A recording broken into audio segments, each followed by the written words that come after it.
Yeah. Wow. Wow. Wow, man. Wow. Man, let's clap that up for a second, man. Jesus.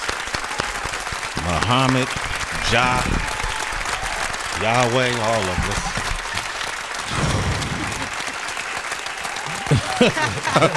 us. Yo, give us a second for this right here, man.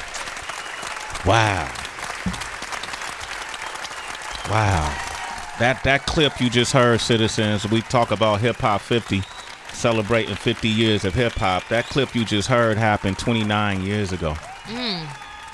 29 years ago, this young man came to the Bay Area. He was promoting his debut album, a.k.a. The Rugged Child, and he had this mystique about him. He had already had this buzz on his name, and to have a buzz on your name in 1994 was extremely difficult to do. But when you had it, it really meant that you had a lot of credibility and foundation for people to talk about you all the way in the West Coast when you're from a small place called Staten Island. In 1994, that was like being a Hollywood movie star when it came to hip hop. And then to be somebody who was so young, he was 14 years of age when he spit those bars, and you listen to the intricate detail and the skill set, the way he played in that pocket, the way he chose his words and the way he expressed himself, and whatever was going on in that youthful mind at that time, to just really project it out that way in a room full of icons, people who became icons at that point. RZA, Jizza, Sway, Tech, the world famous Wake Up Show. The Wake Up Show at that time was just like the peak of the mountain. You couldn't just get on that show, and boy, man, we were brutal on that show. People get it easy on Sway in the morning compared to what it was. Too easy. Let's be clear, you too easy. What it was like back then, people got it easy. But this young man was in the same way LL Cool J was a pop idol at a teen age. LL was really our first, you know, and then you have people like Special Ed, you know, who was also able to do the same, just to name a few. But this young man probably was the youngest to do it as big as he did it at that time in hip hop, which really opened up a lot of doors for other young folks to emulate what he was doing, watching him accomplish these things. What I was always fascinated by is how mature you were when all of this was going on. Fame and celebrity and being with record companies, and we didn't understand the language and the contracts, and people writing out your itinerary telling you you're going to fly to this place and you're going to the Bay Area. You're a young man. You don't know nobody in the Bay Area. You know, and they taking control of your life, and then they making money off of what we know now as IP, your intellectual property, and they paying you fragments on the dollar. And you 14 years old. And the most exciting thing probably for you is to be in front of a mic in a room like the world famous Wake Up Show, showing off your bars in a whole totally different world and winning at it. You get people like Jay-Z who writes that he admired you. You get people like Prodigy that calls you a wonder kid. You get people like RZA who attaches who RZA. There's not another person in this culture that's more intelligent than RZA, in my opinion, who took you under his arm. And because we had a relationship with RZA, but also King Tech, Sway, you know, DJ Revolution, man, we took no shorts when it came to the culture. And to us, we felt like this man is going to help us define what this show is all about at even a young age. So young artists can't have an excuse for not being dope. Yeah. You know, and so you had a whole movement at a young age. Whether you realize it or not, you inspired a whole lot of other young artists that came after you. Because I saw it working the radio at that time. I saw people who almost emulated the way you walk. You know what I mean? The way you held yourself under that spotlight. And so I didn't get a chance to say this to you, man, but I love you. Number one, that we share in that moment. When I played that back and I listened to it last night, I sent it to these dudes and said, man, we got to play this. It took me back to a place, man, where we was just pure and complete.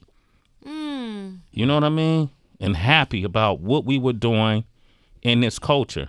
And every week someone like you would come by, or RZA or Coogee Rap or somebody we really admire, Kane, KRS-One. You know, people just kept coming to that show. And in that show, we really created heaven for folks who really came into this hip-hop culture, and we utilized this as a tool.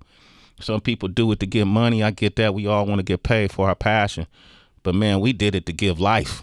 You know what I mean? The way society was, we escaped through the culture and created our own world, created our own. Bro, look at the life you lived as a teenager, right? You did as a teenager. Well, most people are trying to still do as adults. So I want to say your mark in this culture is cemented, right? You a pillar in this. And I want to say I appreciate you. All the things you went through in your life to get to this point is a microcosm of what most of us have to deal with one way or the other, you know, whether it's directly or with people in our family. And to see you here in 2023 talking about your life with a rugged road to recovery, I'm going to say, man, I commend you. And like Jay-Z said, I admire you. And keep going, man. We got Shyheim here, man, the rugged child. Peace. I got to say that to you, man. We share that, bro. Oh, man. You're part of my history. I'm a part of yours. I was just trying to hold back the tears because, you know, in life and in struggle, that's all we wanted to hear. Yeah. You know, that's all I ever wanted was just to be rep Staten Island, the little project Stapleton where I was from in the world, and to be heard, man. Yeah. And to be on your show was one of the highlights of my life as well. You know what I mean? To see a real radio station, you know what I'm saying? Because you didn't get those opportunities. You know, you didn't get to go to a show and take a picture with your favorite rapper. Yeah. Like, and the artist wasn't that, like you said, it wasn't that easy. It wasn't that nice. It didn't matter if you had money. If you wasn't to that standard, you couldn't even come. You couldn't even get your way through, man. Couldn't even get so in. I thank you, you know what I'm saying, for everything. You and everybody else in the industry that was big brothers to me. Yeah. You know what I mean? And when you dealing with reality versus what's the word I'm looking for?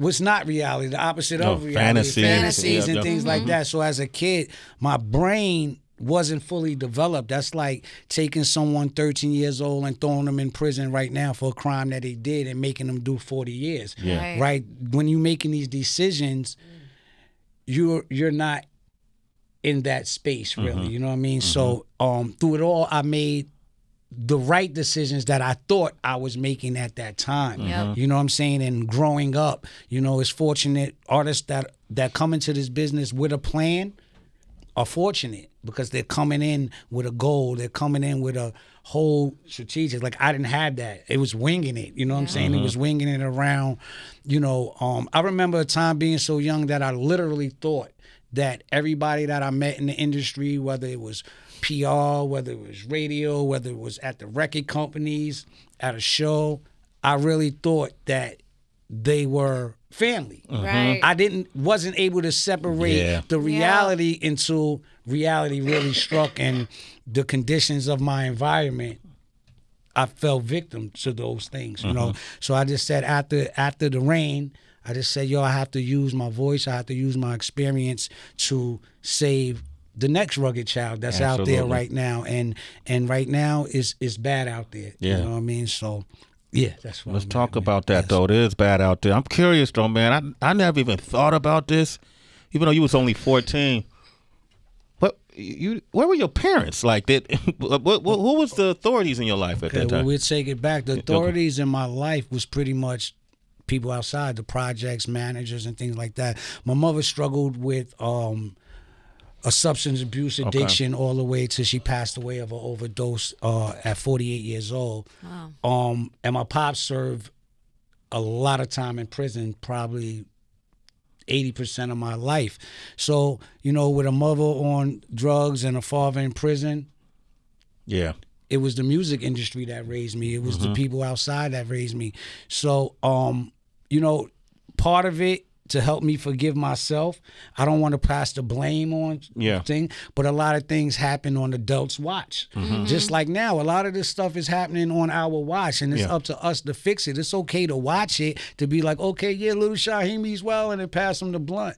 But after a while, that same drug affected me differently than it affect grown men. Right. You know what I'm saying? As far as music, parties, alcohol, women. You know, today some of the women probably be locked up if they went back in the cases and being like, "Oh, you was doing this with the 14-year-old." Yeah. That's a fact. But at that time, you didn't have social media, you didn't have cameras, you didn't even have that many people stepping up for things like that because those things was okay in our community. Yeah, it's not okay anymore. At least not on my watch. You know what I'm saying? It's not okay. What Shyheim is here. Give that man a big round of applause, right? Thank you. When you say, when we look at it today, what are some of the things that you're looking at today that really kind of became the catalyst to even talk about create Rugged Road to Recovery, this movement that we have? What kind of things, when you say we look at how bad it is today, be specific. What do you see that's bad? Okay, so the origin of the Rugged Road to Recovery started when I was in prison.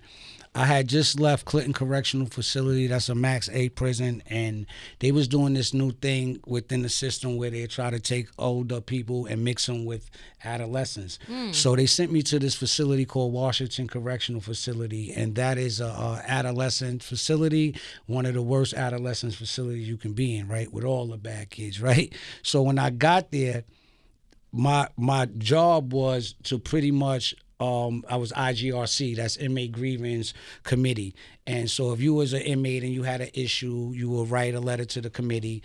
I would get the letter, then I would do the investigation, talk to you, try to, you know, from the administration and the population and, you know, solve it without having to have hearings. But to make a long story short, that's when I started to see the condition that our young brothers is in. And they was 16 and they was 17 years old. And we in places that, you know, people turn a blind eye. You know, people, you know, out here, people are getting murdered on trains and people are getting murdered on camera with knees on them. But behind them walls, that is happening too. You know what I'm saying? Without that. So people being murdered behind the walls and nobody has to take responsibility for it. Because, you know, like I used to always tell the young brothers, I was like, yo, you got to realize where you at. Just the same way if they come in and I'm like, oh, you know, oh, here come police, get rid of what you got. The same way their colleagues is going to hold them down regardless of what. So let's know where we're at and let's know, you know what I mean? And that's where it birthed it. That's where it was birthed. And then it clicked and I was like, yo, all this time I thought my purpose was to rhyme. I thought my purpose was movies. I thought that was it. But after I experienced what I experienced, the loss, you know, and all of that, I have just as much as experience, and I was like, this is my purpose. It feels different. It feels great. So part of it, when I came home, it was grassroots. It was a neighborhood thing.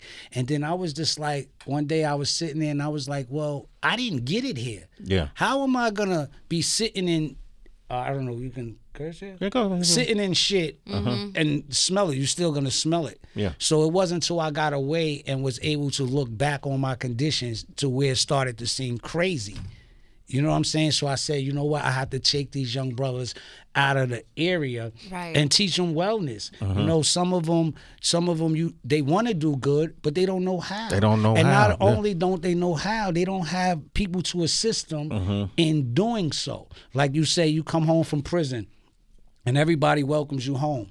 And like, welcome home, welcome home. But after 3 weeks, you become the nigga on the couch. Yeah. You become the nigga that drank the last juice. And now they like, go get a job. And you like, okay. And you out there getting a job. But you got this big ass suit on. As soon as you walk in, they looking at you knowing this is not who you are. So I said, you know, all these things that I've learned in my life, I want to mentor them. Not only mentor them, walk them through it. You know what I'm saying? And so that's when I started the Rugged Road to Recovery retreats. I would get a group of young brothers, take them out, get their nails done, get them groomed up, teach them how to get some shoes, get them fitted for the first time. You'd be surprised. Half of them never experienced anything like that, or a spa, or anything that teaches you about yourself to feel good. Because we all go through it. We're going a slump of depression and your hair start growing. Go get a fresh new cut and a new tee and kicks. You feel like $1 million. Yep. So, and then let them take that long drive back home. You know what I'm saying? To think. And then when they come back in the community, they will start looking outside of the community to go get it, because it's out there. You know what I mean? And that's the work. That's the work. That's the work part. And then, you know, you have the entertainment part with the cameras and things like that would turn into a reality show and things like that. But it's immersive. It's everywhere. It's on the road. So I'm actually planning to bring some of them to Denmark, as a trip. You know what I'm saying? So these kids could see the world too. You know what I mean? And where are the kids from, or typically? Well, 16 to 24 age, right, for wherever. You know what I'm saying? But you know, I do have criteria to have someone either incarcerated right now, family member incarcerated, or you yourself are between the ages of 16 and 24 that previously been incarcerated. You know what I mean? And I partnered with the Youth Justice Network, switching gears. Their mobile resource van that if you in Fordham Road, if you downtown Brooklyn, you might have seen it already out there, with staff that's equipped with the resources and computers to actually point people in the right direction from jobs, and also to walk them through it if they need assistance of going to get an ID, go with them to show them how to get ID, and really be hands-on. We're bringing it now to Staten Island, and I partnered with them with the Rugged Road of Recovery. Man, give that man a round of applause, man. And if people want to donate or want to join, how do they join? Well, to be a Rugged Road to Recovery specialist, all you need is experience. You know what I'm saying? That's it. You can reach out to me on IG or by email. And yeah, we can set it up, you know what I'm saying? Or if you would like the bus to come to your neighborhood, if you feel like, you know, maybe Fordham Road, maybe it's not for you. See, that's the thing. What we tried to do with the bus is that a lot of times you can be from a neighborhood and won't even go 30 minutes away, even though they have these workshops to where you could get your GED and stuff like that. So we said, you know what, we got to bring it to the block. We got to bring it when they walk out the building and they're not really going nowhere to get a Bluntville or something. They see this block and get a flyer to say, yo, we're hiring here, or yo, we can help you get a job here, or help you get your ID, to get on the right track. Now, once they on the right track with the Youth Justice Network and the bus, then you can come to the Rugged Road of Recovery, because the Rugged Road of Recovery is about people that's already doing it. You have to be in motion. You know what I'm saying? We're not trying to convince people. I'm not trying to say, yo, do the right thing. I'm just saying that it's funny, right? Not to switch subjects, but after all the prison time that I did, when I came home, I was so excited to see RZA, right? And I was like, I had one question the whole time I was sitting in my cell. I was like, yo, I want to ask one. I don't care about nothing else, no studio, nothing, no tours, no none of that. I got one question. And because I was young, I've seen it all with them, their growth and everything from nothing to everything. And I was like, yo, how did you not crash? How did you have all that power and you steered that machine and you didn't crash? See, I crashed it. You know what I'm saying? It was too much power for me at the time. And what he told me was, I was already thinking it, but I wasn't sure. And he was like, it's measurements. And it comes back to math. I've been studying math my whole life, right? And it's like, yo, if you use the proper ingredients with the proper measurements of a thing, you would have those results, regardless of what. You want to be a businessman? What's the ingredients to be a businessman? How much of this you got to do to be a businessman? How much of you do that? And if you do that the right way, you will be a successful businessman, like making a pot of rice. You know what I'm saying? That's what he said. Two cups of water and 1 cup of rice and a little butter and let it boil and let it simmer. You got it successful. But anywhere in between that, you have some slop too if you mix up the measurements with the ingredients. Wow, man. Shyheim is here. I'm loving this, man. Y'all can reach him too at Shyheim_Rugged. Yeah, Shyheim_Rugged. You can hit me at the Rugged Road of Recovery at Gmail. Facebook, Instagram, Rugged Road of Recovery. ShyheimBU@gmail. Okay. Yeah. Man, while I got you here, Heather, I know you looking at him like, damn, this Shyheim, right? No, Yeah, we going way back. Way back. Yo, so tell us some stories, man. And always been like literally like a little brother, and not just because of his age. I was sharing with Sway and Tracy and the citizens this morning that I remember the first time I met you. It was with Prodigy, rest in power, Yes, rest in peace, Philadelphia. And I was like, wow, because Prodigy seemed young, you know, to me as well. And I was like, wow, I'm glad to see him with artists, you know, and people possibly his age. Well, you know, just kind of like big brotherish kind of situation that he's hanging out outside of that. And then, you know, obviously, thank you for being so transparent and sharing everything that you shared. But I'm listening to you, and I'm wondering, with all of that, you walking here today as a strong-willed, a man with a purpose now, and also donning a wedding band. And I'm like, somehow, some way, you've been blessed to find a life partner now as well to share. Can you talk a little bit about that and how important that was to you as well? Because I'm just really big on partnership, and I think that's part of it sometimes that people don't talk about, because that has to help in that road to recovery as well. Yeah, well, part of it, right? I wasn't looking. That's the thing, right? Sometimes when you're not looking, you find what you need. And in my life, although it may seem I was never committed to shit.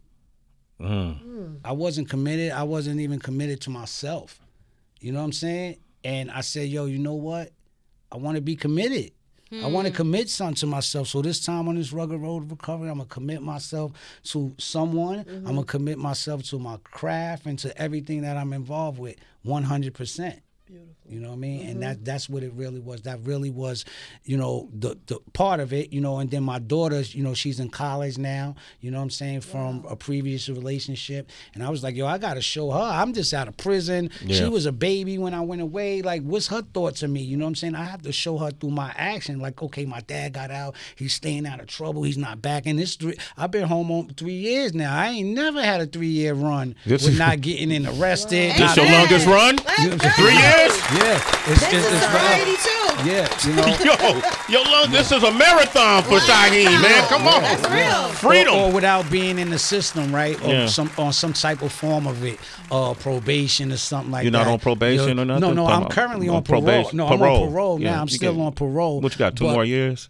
Well, actually, I have to 2028 is my max out. Damn. But they implemented a new law in New York State. It's a 30 for 30, less is more act. So shout out to everybody that went out and fought for that. So whereas you get good time for your parole, so every 30 days you do in the street good, they credit the back end. You know what I'm saying? So I could be off. Well, I will be off. You know what I mean? Amen. But in the next year or two, maybe. Okay. You know what I'm saying? Come on, let's go to the islands, bro. And also, if you people out there that have any family members that's 55 or above, there's a reach out to the Rap Network. You can Google them.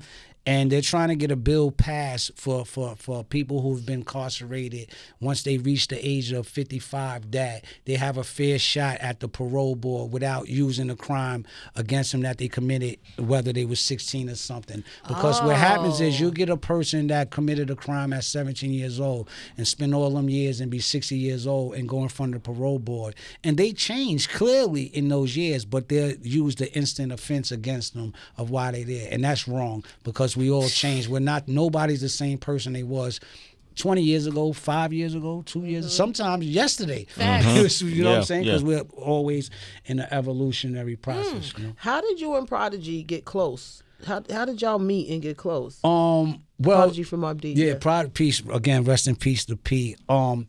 You know, I was always the type of kid, how I got the name Rugged Child. Anybody that I seen, I would say what's up to them. I was trying to be cool. I was trying to figure it out. And it all started of a beat machine. He had an AirStar 16 beat machine. And he was just talking about it. I was like, yo, you know what's crazy? I just had got one. And he was like, what? And he was like, yo, I'm going to come help you set it up. And he came all the way to Staten Island to my house, helped me set it up, taught me how to loop and all of that. And after that, you know what I'm saying, we just kept in contact, you know what I'm saying? You know what I mean? Wow. Definitely shout out to Pete. Come on, man. They take all the good ones, you know what I'm saying? Big L, got to rest in peace, Big L. Old that was your bastard. guy, too. You ran with all these dudes. Yeah, man, rest in peace. Yo, he used to come to the town, HB, and Prodigy?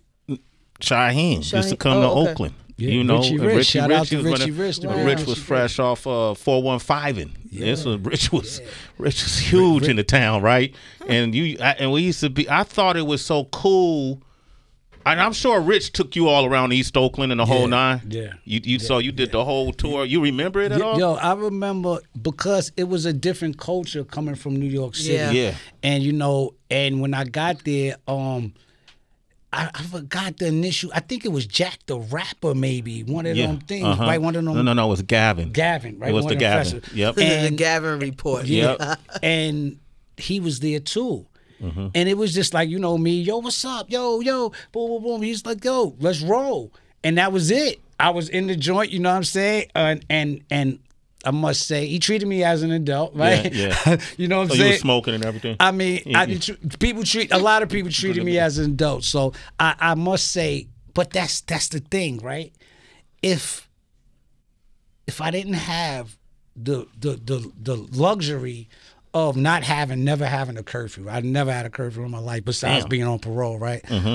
Because my mother, she ran the streets. My pops was in prison, so I was outside. I was a young dude under the building when they shooting dice. And so if I didn't have that freedom, I may not have the ability to voice my voice as a representation. So you have to really be careful what you ask for. Sometimes it's like, man, I wanted both parents in the house. I wanted to go to college. I wanted that life, right? When you don't have it, you think, but then I'm like, nah, nigga, you a Wu-Tang Clan, Big Daddy Kane, Prodigy, all the greats, like, it sucked to go your route, you know what I'm saying? At that age, like, you couldn't pull a young man away from rap was still relatively new. You couldn't pull a grown man away from that. The chance you gonna be in a rap video, that was like being in a movie. 100%. I wish the bigger brothers in the industry today would be like the big brothers I had.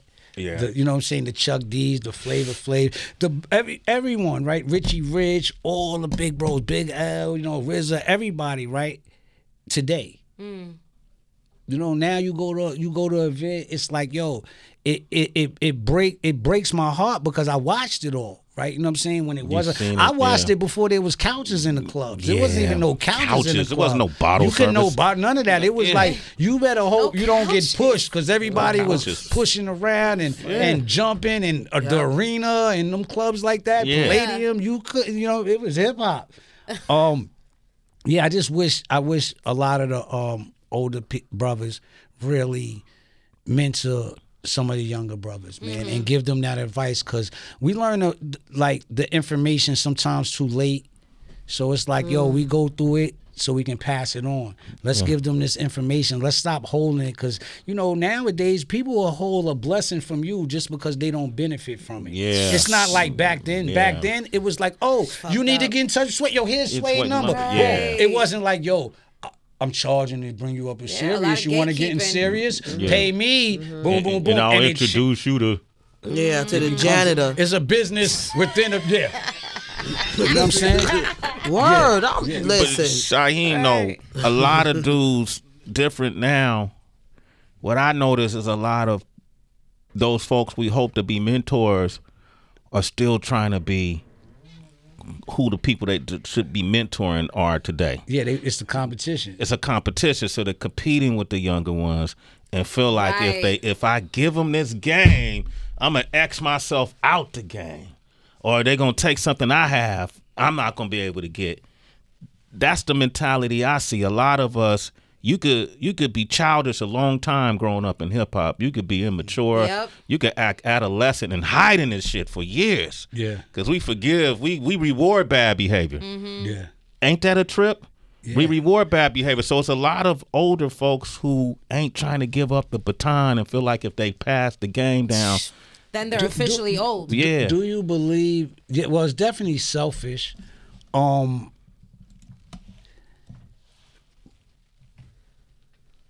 I do believe at a certain age you're supposed to, you know what I'm saying, put it down. Like, you know what I'm saying? You're supposed to be doing what you're doing at that age to resonate with the people that you resonate with. Like sometimes, like I'm in sneakers and stuff, but majority of the time I'm never even like that. I wear shoes, I wear my slacks because I can't afford for an officer to see me right, wearing this same hoodie, and another dude wore the same hoodie and committed a crime. Wow. Yeah. Now I have to prove I didn't do it with a bad jacket. I know ain't nobody looking like me doing nothing wrong, right? Because first of all, you gonna mess your shoes up. You ain't running nowhere. You know what I'm saying?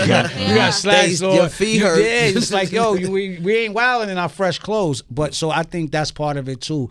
Is your appearance. You know what I'm saying? Your shoes, always make sure you got on clean shoes. It don't even have to be, you know what I'm saying, the best of anything. You know what I'm saying? But just be presentable. Be presentable, right? And the approach will you'll feel the love. And don't roll so deep. I know somebody from Wu-Tang would say, don't roll so deep. It's crazy, right? But I've noticed that you miss a lot of opportunities being with a whole bunch of energy, because someone who's supposed to know you and they have an energy to connect with yours might not catch it in a group of other energies. So I've learned that sometimes me being dolo and I run into people, the embrace is different. Yeah. You know what I'm saying? It's different, right? It's a different conversation. It's a different thing. So people say, yo, Shy, come to this party. I ain't never met nobody in a party or got a check signed in a party. The people who make the decisions ain't there. So it's like, why am I there? Right. They're home sleeping, getting up in the morning, right? That's who I want to, but you meet them people, right, at restaurants, having brunch or having golf courses. Yeah, so you just have to change your thing. If you want a result, find out the ingredients and use the proper measurements and be successful.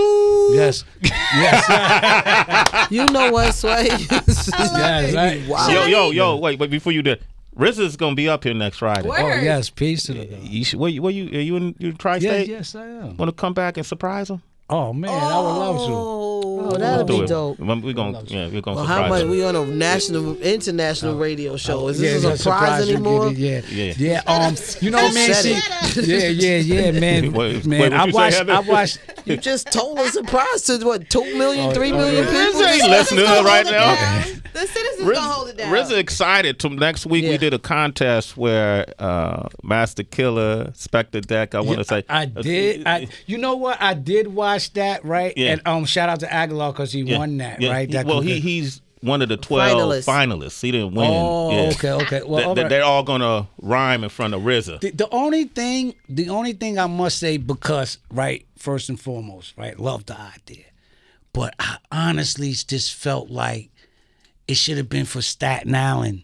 Oh, it should have just I just because like. There's a lot of talent there screaming to be heard. And it's like, how can we have an opportunity and not just take it from nobody, but give to the others before we give to ourselves? I hear that. That's not saying nothing. Like, shout out to everybody that, right? But, you know, I'm still on my Staten Island. I'm telling you the beauty. I'm going to tell you the beauty. Across the board, I'm going to give you the beauty in it. Watch this. Heather got to go to Urban View. Heather? Yeah. All right. You can follow her at the Happy Hour WHB. I love you, Shy. I love you too. Tracy, take Heather's seat if you don't mind. So Shy, I gotta go to work. So here's the beauty in what we do now, because back then we didn't have the power. We just had the position. Yeah. But we didn't have the power. Now we got the power. So that concept and idea came from King Tech, my partner, you know Tech, was the music supervisor on the Wu-Tang Clan Saga series, season 1 through 3, right? Okay. And they knew season 3 was ending, and they wanted to do something just to bring excitement to it. And so Tech said, hey, man, why don't you do a track, and then we'll let people who are fans of the Wu be able to audition to be on that track, and whoever RZA selects now could have a track. But in the meantime, all those fans will get a chance to be on this track with all those folks. Okay. So what you're saying is actually dope. Yeah. You come up next week, we could do another. Yeah. We could create a contest specifically for Staten Island. Oh man, you see what I'm saying? Like we could sit down and build with RZA on it, and see what it would be. And we could figure something out, because I'm all for that, man. Yeah. And I don't say that because like I just want to like just be like, all to ourselves, or well, you know, Staten Island feel like that. Wu-Tang is ours, it's just ours, right? Yeah. But I just feel like that big brothers have to do that role, right? Absolutely. You know what I'm saying? But it's on us too, right? Because everybody still had the opportunity to get that beat and also lay their verse. So y'all out there from the town, y'all gotta jump on them things and those opportunities too, because you know you could have been picked anyway too, because you from Staten Island too. That could have helped if you would have just put yourself in it. So put yourself in the race. There you go, man. Shyheim here, man. We give a big round of applause. We talking about Rugged Road to Recovery. This is a program to just help people in need. You know, if you're facing adversity, you've been through the system. You know someone who's in the system, a family member, you can reach out to him directly, Shyheim _ Rugged, or where else can they go to? Facebook, Shyheim Franklin on Facebook. My email is ISO360info at Gmail. ISO? ISO360info at Gmail, or my website, ISO360.org. Nice. Okay. Tracy G. Listen, Shy, so much to commend you for, sincerely. Like, first off, for at a very young age, recognizing your creative gifts and really investing in them. Secondly, for being able to transcend these cyclical obstacles that tend to torment our community. Yeah. And thirdly, for really choosing commitment. Commitment not only to your family, but commitment to this community and commitment to the globe overall. Like, that's a tremendous feat. For a lot of folks who may have been in your past position, currently are in your past position, but still feel this anger, like life is happening to them, not for them, you know, and you're just asking why continuously. Why me, God? Why was I in this environment? Why was it at this time I was in this place and this happened? Why does this have to be my friends, et cetera, et cetera? And that why forms a wall between them and the other side. What would you say? First, I would say that keep it on the eye. You have to keep it on your eye, right? Because our signature is on it regardless of the way. You know what I'm saying? Regardless of something. Like, let's say, for instance, you make a decision, right? Decisions, choices and consequences. Choices and consequences. You go to the projects and you don't live in the projects, right? Or even if you live in the projects, right? But you under the building. Now, you know under the building or around the park, this is where they gangbang. This is where they sell drugs at, right? And you don't. But if you put yourself there and the things that happen in that environment happen to you, you're at fault.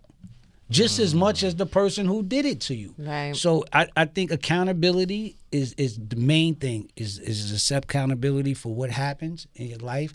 And guess what you walk away with? A lesson, what not to do. So it can happen one time, but if it happens a second time, now you kind of, you're starting to enjoy it maybe a little bit, or you haven't been through enough of it. Because the first time I went through it, you couldn't tell me nothing. Couldn't tell you nothing. You couldn't tell me the second time. But when life flashes behind you and then you start to become responsible for life, you know what I mean, and taking life and all these things, you forget you.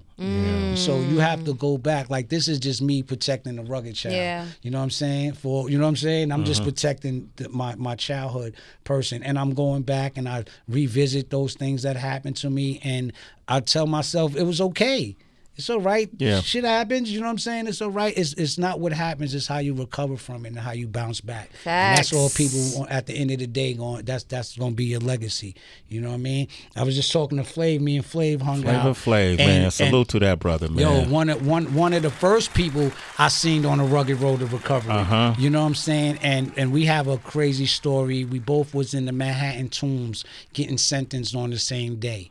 Wow. You got to explain the Manhattan Tombs. Yes, the rest of the world don't know what that means. Well, Manhattan Tombs is a detention center once you get arrested, whatever, and before you go to trial. It's like city jail or the county. Okay. And we both was serving time, waiting to be sentenced to see what time we was going to get. And I never forget it. We was in that cell together, and it was just a universal language when I first seen them, because nobody else there was like us. Nobody else in that thing was rappers and anything in these toured conditions. The world. So when we seen each other, it was just like we just hugged with our eyes before we got close enough to embrace. And he left that condition and soared and never looked back. And that was inspiration, man. That was Flavor Flav. That was inspiration. Who's been sober the whole nine, got his own podcast. Yes. What year was that? No, the first time was 2002. Yeah. 2002, that was the first time. Then my second time was 2014. That's the time. That's what changed my life. Yeah. What was the sentence they gave you? Well, I had 2 sentences. I had 1 sentence for possession of a firearm and controlled substance. I was sentenced 7 years plus 5 years post. Then my other sentence, I was sentenced to 4 years, 8 months to 14 years for manslaughter in the 2nd degree. And they ran it concurrent, so I walked away with a sentence of 7 to 14 years in state prison. When you hear that sentence announced, like I never been sentenced. I never spent the night in jail. I pride myself on that shit. I escaped it. Hell yeah. You know what I mean? Yeah. I pride myself. And I always wondered what... That's the strength. That's strength. That takes strength. Yes. A lot of people, even for myself, be like, yo, you did it, you was up north, you was. But the strong person, like in Bronx, they say the working man is not the sucker. Right. What it takes to be able to watch people getting fast money, watch people booking things, getting high, to wake up in the morning and go work, to stay out of it, that takes strength as well, man. So thank you, and I congratulate you that you ain't never had to go through the system that they set up for us in the first place. That's for us. That's for people that look like us. You know what I'm saying? And it's a big business. You know what I'm saying? Because it's a huge business. Yeah, they take us from our community and place us in these rural communities, but these rural communities get the censor for the body, and that's where they put the funds at to take care of that area. And not only that, when you're incarcerated, the money that your family sends you is put in a bank, which grows interest. Yes. You know what I'm saying? Which they give you the little bit of it. So they make money off your account. They make money off your account. That's the money that's in there. They make money off your labor. You know what I'm saying? It's big business. I just thought about the investments. I didn't realize that with the banks. Yeah. Well, who holds your money? Yeah. When say you have $100, I have $100, you have $100. It's 3,000 inmates. Everybody got $200 in their account. That money is in the local bank gaining interest. How much is the inmates getting? None of that interest. 0, 0, 0. It's like a stream. But you're there for 15 years plus. It's a stream. They get a stream. That's basically what they did. See, I don't like to get myself right, but this is what it is, right? What they did with the music, right? Remember, there was CDs, $20, then it went down to 10, and then they came out with a system to give you less than nothing, take away the physical, and it's nothing, and they give you 0.00 point something on a stream. Yeah. Now they're doing it with our finance. They're trying to take our physical away and give us a digital thing that nobody touches that they control. So then we're going back to the barter system. So people like us better figure out a skill where, yo, I'll do this for you, you do this for me, because that's how we're going to have to eat and survive and stand next to each other. Especially with AI pulling up. Yeah, he would take everything. I heard rappers with voices. I'm like, oh, man, this took my job. You're right, for real, though. But that's why you got to have a service, right? And not to cut your bill, right? No, not at all. I tell people, right, actually my man Mega, the video guard, he had gave me this jewels. It's control of opposition. Own both sides of the game. That's how you always know the outcome. See, you have to have a service, and then you have to have a product to represent that service in everything you do. You got to have a service and a product to represent that service. We got to have more conversations, Shyheim. Next week. Yes. Next week. Yes, we. Next week, come back up and be not just a guest, but you family, brother. Yes, sir. Thank you. Appreciate it. We got a lot more to talk about, too. I wanted to make sure we started with this conversation, and then we can have more. We're connected now. We tried it a few times since you've been free, and this was the time it was supposed to happen, man. Yep. You know. Yep. At its due time. At a due time. I love the man you've become. Thank you. Man, you're beautiful, bro. Thank you. Likewise, keep bro. talking that energy. All right, sir. This platform is yours. Thank you, appreciate it. I got a couple $100 I could donate too. If that helps. Okay, it's always. Cool? You know, when we get the goal is to get the facility up running. Okay. You know what I mean, and and bring them from everywhere, man. I would like to take kids from Chicago, bring them to New York, and give them to show them the life. You're doing a camp and everything, right? Retreat. Yeah. This is right now. I just do them in unconventional spaces. Like the last one was at a farm. Okay. Just the outreach to the farm. I love that. And so we focus on mental. We have different pods, like mental health pod, a substance abuse pod, a financial pod, just different holistic eating lifestyle, and to learn what we eating and why we should eat it.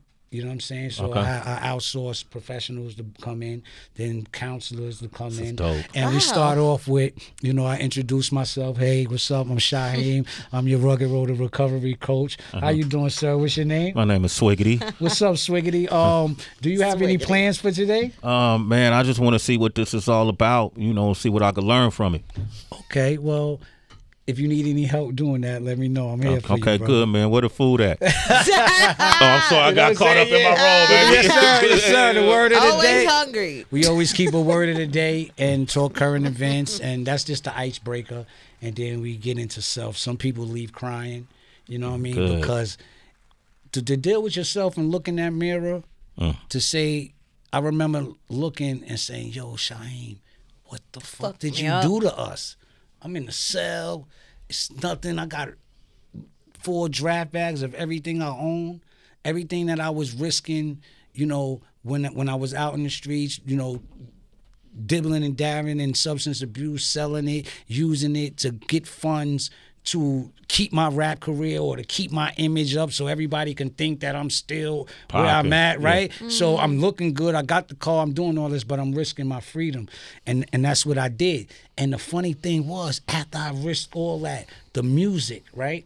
The videos, the clothes I had, the money, when I got out, none of that, I didn't have none of it. Couldn't find the heart. I said, that was just a whole... Yeah. So don't risk your freedom. Yeah. Don't risk your life for the music industry, the acting industry, none of it. You know what I'm saying? Always be who you are and let what you do be what you do. I love it, man. Give it up for Shyheim, man. I love this brother, man. Hey, this is a reunion for us, citizens. Yes. Come on. Yes. Oh, shout out to Wu-Tang Clan and congratulations on their tour and everything they got going on. They're killing it, bro. The Hulu series and everything. We're going to get you on that tour next week. All right. What are you reading right now? Oh man, I'm reading Make Your Bed. Make Your Bed? It's a book called Make Your Bed. It's by an Army surgeon and basically tells you the first thing you do in the morning before you go do anything, make your bed first. Make your bed. Yeah, and then go handle everything else. So make your bed. Love it, man. Shyheim, thanks for coming by, man. Make sure y'all reach out to him, Shyheim_rugged or ISO360.org. All right, make sure y'all follow up. We're going to keep talking about this. Rugged Road to Recovery. I'm going to become a supporter. All right, we want to thank Tracy G. How can they reach you? You're welcome. Twitter, Instagram, citizens, hit me up at it's Tracy G, ITSTRACYG. DB. Yeah. Everything is at It's Really DB. The mix will be posted on Mixcloud. It's Really DB. Tomorrow we got Killah Mike, and we're going to be running back the audio from Jennifer Lawrence, who's starring in the new film No Hard Feelings. We're going to be playing that tomorrow. The movie comes out next Friday. That's right, Torch. Hit me up. I'm at Torchington. That's Torch, INGTON. There go our young rugged child right there, Kalani. Yeah. He look like a you, huh? He look like you back there. I was about to say, yo, where you from? Go ahead. How can they reach you, man? On the gram, the number 5, ALANI. Okay. I'm at Real Sway across the board, man. This amazing conversation will be on Sway's Universe. You heard it live today on the station. If you go to Sway's Universe, the YouTube channel, you're going to see us speaking with Yo-Yo, Janelle Monáe. Ryan Coogler is up. Oh, nice. Caroline Wenger, who's the CEO of Essence Group. In the Essence Music Festival. She says some incredible things. That's up. Devon Franklin is up. Nice. We had Samuel L. Jackson by this week. Wow. That's up. Dominique Fishback from Transformers. That's up. Stephen Capel Jr., the director of Transformers. That's up. Dion Cole. That's up. Dante Ross. That's up. Wrote his book. Yeah, we sat and talked about that as well. Trademark from Brooklyn is up. My man, let me see who else is up. Lenny Cook. You know who Lenny Cook is? No. Lenny Cook came into the draft the same year that Carmelo and LeBron did, but he was ranked higher than them. And he ran into, his rugged road to recovery, and he lost it all. But now he is telling his story similar to, man, y'all should know each other. What am I saying? Yeah, I gotta introduce y'all. Yeah, that'll be cool. Y'all aligned. He was so ill. Basketball so ill. You look him up. I'm gonna look him up. Look him up. Leave here. Yeah, but we got that conversation up too, citizens. So make sure you go on Sway's Universe YouTube channel. Have a good time with it. We'll be back tomorrow. Y'all stay on the right side of positivity. Shyheim, I love you, brother. Love you too. Bro. And we have nothing. Man, play one of his songs. Left to Say.